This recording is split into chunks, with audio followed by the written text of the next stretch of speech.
sur la chaîne congolaise que vous aimez depuis la diaspora où vous êtes, partout où vous êtes en train de nous suivre. Merci. Merci pour votre présence. Vous êtes des personnes que je considère beaucoup parce que sans vous, nous ne serions pas là où nous sommes. Le président Tshisekedi a séjourné dans les lois là-bas.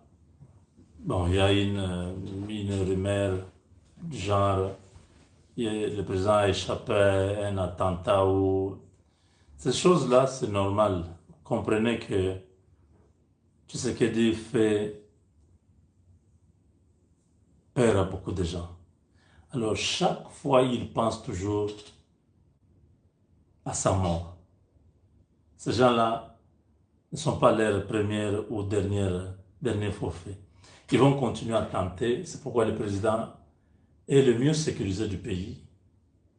En RDC, il n'y a pas quelqu'un d'autre qui a la sécurité comme le président de la République. Il a toute une unité qu'on appelle garde républicaine.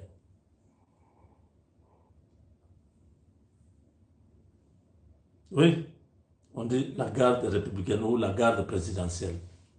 Ces militaires-là sont là, commis à sa protection, lui, sa famille et ses hôtes. Que cela ne soit pas comme une nouvelle. Non, le président est tentative à coloniser. C'est faux, c'est juste les intimidations des petits individus qui ont des petits esprits. Tu sais que c'est un grand esprit. Pour l'atteindre, il faut avoir une grandeur d'esprit. Ces gens-là sont dans la magie, dans les histoires qui sont trop bas. L'esprit que tu sais que c'est l'esprit de Dieu. Alors, ça ne peut pas l'atteindre. Sassou Nguesso, en face, a essayé pendant 6 ans. Il n'a pas pu avoir Félix dans son escarcelle. Il a perdu. Alors, de très bonnes choses se sont passées pendant tout le temps avec des gouverneurs, tout le monde au Lualaba. C'est la capitale du pays pendant cette semaine ici, parce que toutes les grandes institutions sont là-bas, le président de la République, les assemblées provinciales, les gouvernorats, certains ministres, dont la capitale du pays est actuellement au Lualaba. Donc, bon séjour à tous là-bas et nous espérons que l'exemple du Lualaba puisse aller dans d'autres provinces, parce que nous voulons que toutes les provinces se développent. Nous voyons le général Luboya Nkashama qui a commencé à faire la même chose en Ituri, construire l'aéroport, construire les routes, construire les bâtiments. Donc, bref, nous voulons des gens qui font évoluer les choses dans le pays. Alors, pour revenir sur notre voisin, Paul Kagame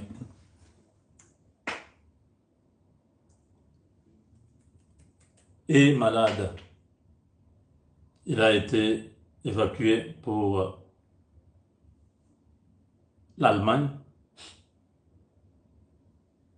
Ça, c'est la deuxième semaine. Kagame, est-ce que réellement malade ou il joue au faux malade pour échapper à la signature de l'accord de paix? Nous l'avons dit la semaine dernière que Paul Kagame monte un scénario où il va dire qu'il est malade et il ne va pas aller aux États-Unis. Vous avez vu, vous vous rappelez que j'avais parlé de ça.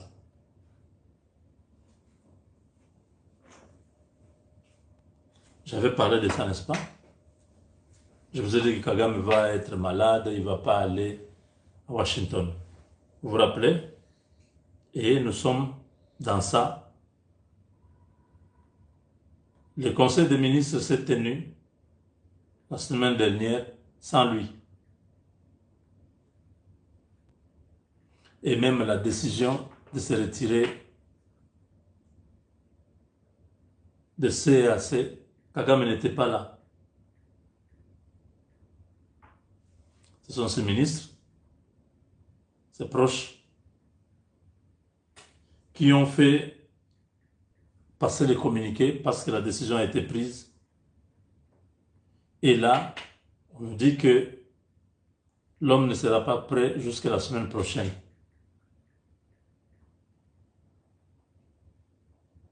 De quoi souffre cet homme? Personne ne peut nous dire, mais on dit qu'un avion médicalisé avait été aperçu la semaine dernière à Kigali, qui a transporté son président. Les institutions de la République fonctionnent normalement et bientôt il va revenir. Est-ce un jeu pour échapper aux Américains et prolonger cette histoire? Parce que les Américains ne veulent pas signer le deal avec la RDC avant d'avoir fini avec la guerre. Or, la guerre, c'est le Rwanda qui doit signer son retrait. Un retrait total. Nous sommes en train de demander au gouvernement congolais de faire pression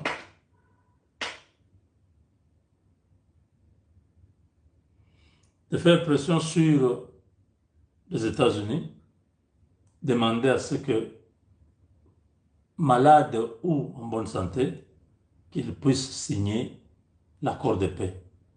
Présent à Washington comme absent de Washington, là où il sera, qu'il signe l'accord. Mais faire avorter cette cérémonie-là, c'est tomber dans le piège de cet homme. C'est l'unique façon pour lui de s'échapper, c'est de pouvoir être absent comme il l'avait fait au mois de décembre en Angola. Il ne s'était pas présenté, donc Lorenzo était dans l'impasse, il ne pouvait rien faire. Et là, l'excuse que Kagame est en train de préparer, c'est la maladie. Qu'on puisse lui donner un peu du temps, parce qu'il est malade, il ne se sent pas bien.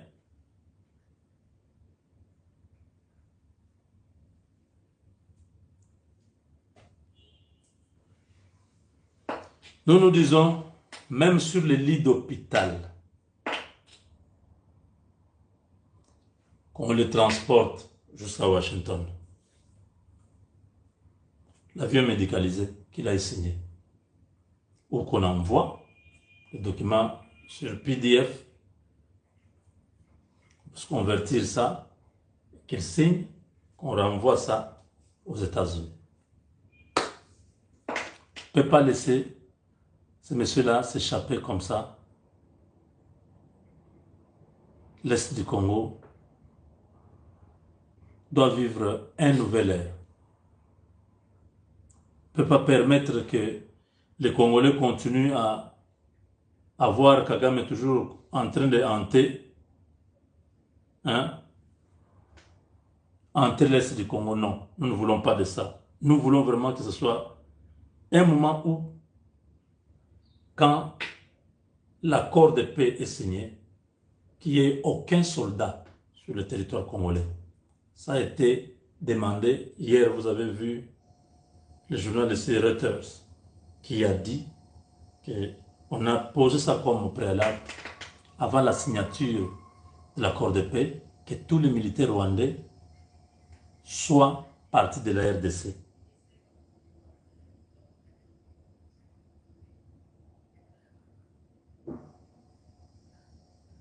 Donc, vous comprenez?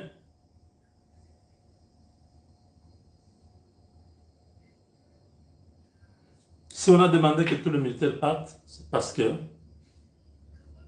on veut que Kagame puisse respecter les dispositions que les Américains ont prises Les Américains ne veulent pas être au Congo en même temps avec une force étrangère qui déstabilise.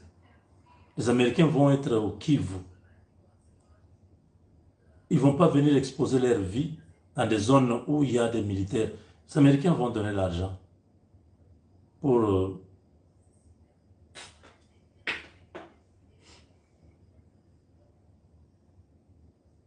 Vous voulez que je vous dise?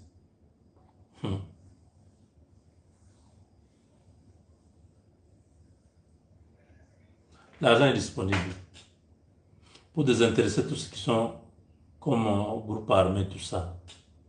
Leur donner et puis qui dégagent. Je dis l'argent est disponible. Je ne vais pas trop expliquer. Mais même si tous ces gens-là recevaient l'argent-là, qu'ils soient sûrs qu'on va finir par les avoir. On va finir par les attraper un à un et finir avec eux. Pour rester modeste, chercher la paix, les Américains vont donner l'argent.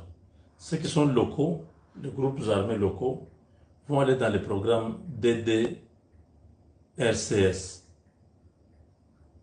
programme de démobilisation, désarmement, réinsertion communautaire ou quelque chose comme ça. Là-bas, il y aura les moyens. On va désintéresser tous ces gens-là. C'est pourquoi on dit le processus de Nairobi. C'est pour qu'on puisse donner l'argent à tous ces groupes armés, qu'ils puissent quitter la brousse. Aux groupes étrangers, on va les désintéresser, ils vont quitter le territoire. Je dis encore une fois, l'argent n'est pas un problème. Mais si Kagame croit aux malins, éviter de répondre le 15. C'est à partir de demain, le 12. Les délégations sont à Washington. Congolaises comme rwandaises. Pas les gens que nous avons vus dans les listes là de M. Kinzo, le directeur du cabinet du chef de l'État. Non. C'est la commission là qui va s'occuper de dire, mais il y a une équipe des experts, des gens qui travaillent, qui sont à Washington.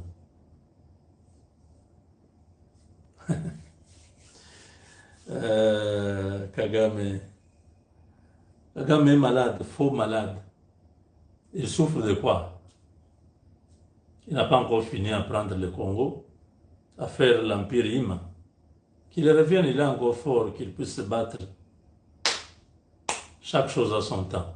Vous voyez comment il a fini, hein?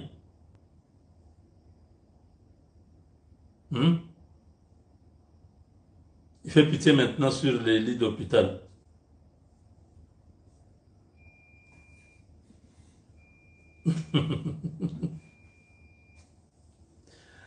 Ah, je sais que dit, non, ce gars est terrible. Ah, Yuma na plan na ye, Yanke pe na plan na ye. Mais Yuma barré Yanke. Vous vous rappelez de cette histoire, non? Il est devenu faux malade pour éviter d'aller. Il nous reste 4 jours. C'est d'ici le 15 c'est quand? C'est le dimanche. Oui. Donc, nous voulons que cette histoire se termine, que le Rwanda cesse de jouer. Ils n'ont plus d'autres arguments à donner. FDLR et tout ça. Nous, on a dit, on va. On ne recule pas. Maintenant, ils ne savent plus quoi faire. Parce que la RDC a accepté de neutraliser les FDLR. S'ils se retrouvent qu'ils se retirent de la RDC, c'est fini. Le Rwanda est en banqueroute. Bankruptcy, comme on dit en anglais. C'est la faillite du Rwanda. Il y a des entreprises qui ont quitté le Rwanda. Rio Tinto a quitté le Rwanda et beaucoup d'autres sont partis. L'Union européenne a retiré son accord sur les minéraux. Le Qatar, vous voyez, Ils sont devenus ambivalents là. On ne sait pas trop ce que le Qatar pense. Donc le Rwanda est seul devant le tout-puissant Trump. Ça complique encore l'équation.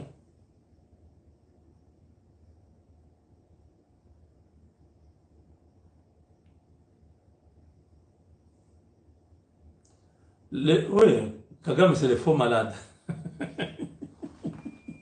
Chimbouboui.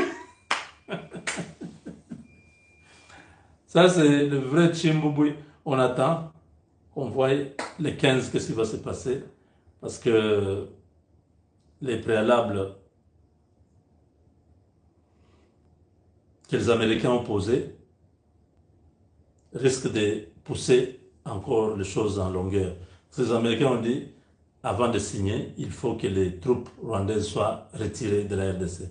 Ces préalables-là, si les Américains constatent que le Rwanda n'a pas exécuté, donc il n'y aura pas accord de paix. Il y aura, bien évidemment, une autre formule et une autre décision pour se défaire de ces criminels qui sont au pouvoir au Rwanda. Avec Dieu, nous vaincrons.